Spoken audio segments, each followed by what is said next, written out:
ଜୟ ଜଗନ୍ନାଥ ସାଙ୍ଗମାନେ, ଆଶା କରୁଛି ଆପଣମାନେ ଭଲରେ ଥିବେ। ମୁଁ ତ ବହୁତ ଭଲରେ ଅଛି।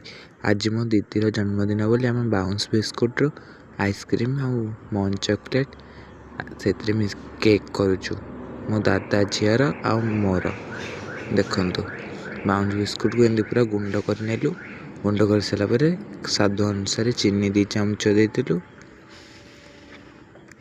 ତାକୁ ତାପରେ କ୍ଷୀର ଦେଇକି ଭଲ ଭାବରେ ଗୋଳେଇ ନେଲୁ। ଆମେ ଫାଷ୍ଟ ଟାଇମ୍ କେକ୍ କରୁଛୁ। କେକ୍ ଯଦି ଭଲ ହେଇନଥିବ ସାଙ୍ଗମାନେ କେହି ଖରାପ କମେଣ୍ଟ କରିବେନି। ତାପରେ ସେ କ୍ରିମ୍କୁ କ୍ଷୀର ଦେଇକି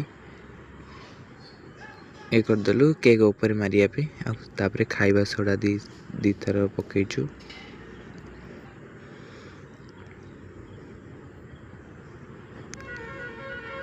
ତାକୁ ବି ଭଲ ଭାବରେ ଗୋଳେଇ ନେଲୁ।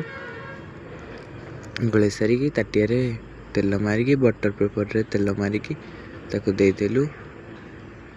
ତାପରେ ସେ କ୍ରିମ୍ ଗୁଡ଼ାକୁ ସବୁ ପୁରେଇ ଦେଲୁ ତା ଭିତରେ।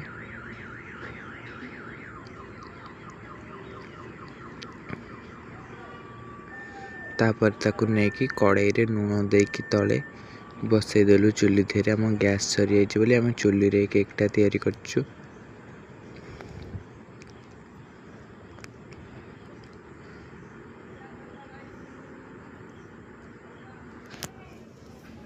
ତାପରେ କେକ୍ ହେଇଗଲା ସାଙ୍ଗମାନେ, ଦେଖନ୍ତୁ। ତାପରେ ତାକୁ ଆମେ ନଉଟେଇ ଦେଲୁ।